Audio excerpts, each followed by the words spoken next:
وہ کہہ کر ایڈم کا گال تھپتھپا کے وہاں سے نکلتا چلا گیا۔ ایڈم شاکڈ تھا، بے حد شاکڈ۔ وہ سچائی جو وہ کبھی نہیں جاننا چاہتا تھا، وہ سچائی عنقریب دنیا کو پتہ چلنے والی تھی۔ اس کی رگوں میں دوڑتا خون آج اس کے لیے شرمندگی کا باعث تھا۔ وہ اس سے پہلے کچھ اور سوچتا، اس کے موبائل پر سارم کی کال آئی۔ اس نے فون کان سے لگایا۔ ابھی سارم اپنی بات پوری نہیں کر پایا تھا کہ وہ وہاں سے بھاگا۔ جتنی رش ڈرائیونگ وہ کر سکتا تھا کر رہا تھا۔ بھاگتے بھاگتے وہ ہاسپٹل پہنچا۔ آرام سارم بکھلائے ہوئے آئی سی یو کے باہر کھڑے تھے۔ ایڈم کے دل میں 100 برے خیالات آ رہے تھے جو وہ ان خیالات کو جھٹک دینا چاہتا تھا، ان سے دور بھاگنا چاہتا تھا، لیکن ابھی ایسا ممکن نہیں تھا۔ تقریباً بھاگنے کے انداز میں وہ آئی سی یو کے باہر پہنچا تھا۔ کیا ہوا ہے؟ وہ ٹھیک ہے نا؟ میں ان کو دیکھ کر آتا ہوں۔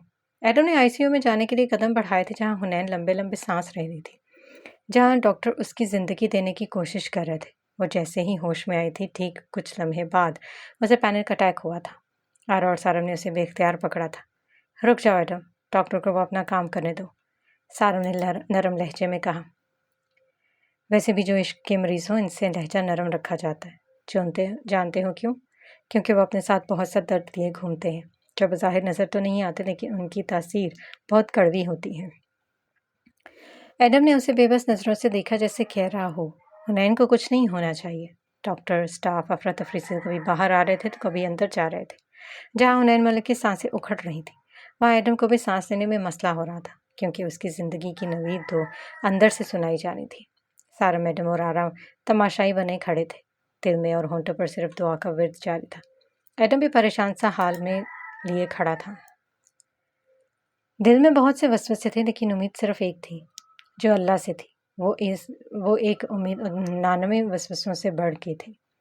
یہ وہ لمحے کبھی نہیں بھولنے والا تھا۔ جب تک زندگی تھی تب تک تو بالکل بھی نہیں۔ نرس، نرس، اندر سے ڈاکٹر کے چیخنے کی آواز، جلدی سے وینٹیلیٹر آن کرو۔ خوف کیا ہوتا ہے یہ آج ایڈم کو پتہ چلا تھا۔ پاؤں کے نیچے سے زمین نکل جانا کیا ہوتا ہے یہ آج اسے پتہ چلا تھا۔ آج ایڈم کے پاؤں لڑکھڑائے تھے، خوف سے لرز رہے تھے۔ وہ شخص جس کو آپ سب سے زیادہ پیار کر رہے ہوں، اس کو اپنے آپ سے دور جاتے ہوئے دیکھنا کیسا ہوتا ہے یہ آج ایڈم کو پتہ چل رہا تھا۔ آج تک وہ صرف اکاشا کے چلے جانے سے دکھی تھا، لیکن حنین کو اس کی موت پر کیسا محسوس ہوگا یہ اسے آج پتہ چلا تھا۔ وینٹیلیٹر سے ابھی اس کی سانسیں ہموار کرنے کی کوشش کی جا رہی تھی۔ دل تھا کہ ایک الگ ہی سپیڈ سے دھڑک رہا تھا، لیکن ایک ڈر کی بنا پر ایڈم کو اپنی سانسیں اکھڑتی ہوئی محسوس ہوئی۔ کیا بنے گا اس شخص کا جو اپنی زندگی کو اپنے سامنے دور جاتے ہوئے دیکھتا ہو، جو اپنے ہاتھوں سے اسے سپرد خاک کرتا ہو؟ بے اختیار اس کے دل نے پکارا تھا، اللہ، اللہ۔ یہ آزمائش نہیں، اس کے بدلے جو چاہے لے لیں، لیکن یہ نہیں اللہ۔ جب پکارا اللہ سے ہو تو وہ اللہ کیسے نہ سنے؟ جب اللہ کو دل سے پکارا جائے، آنکھوں میں آنسو لیے رب سے فریاد کی جائے۔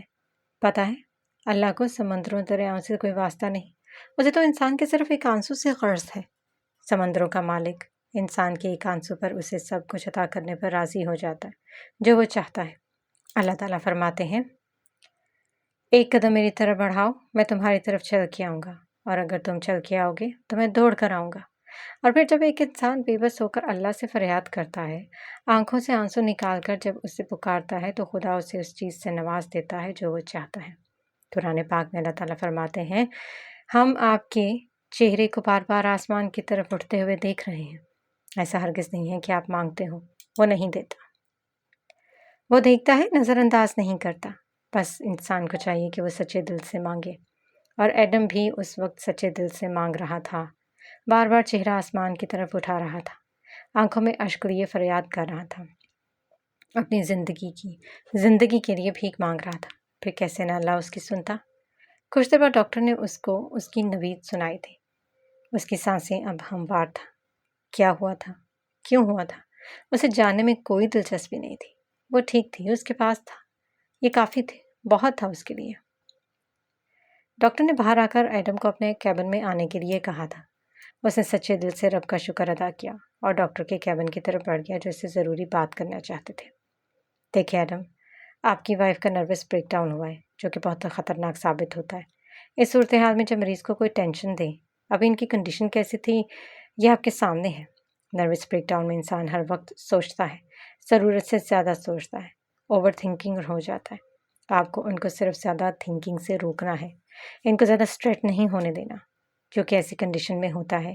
ان کی سوچ کو بھٹکائیں، اپنے ہونے کا احساس دلائیں، انہیں بتائیں کہ وہ بھی ضروری ہیں آپ کے لیے، دنیا کے لیے۔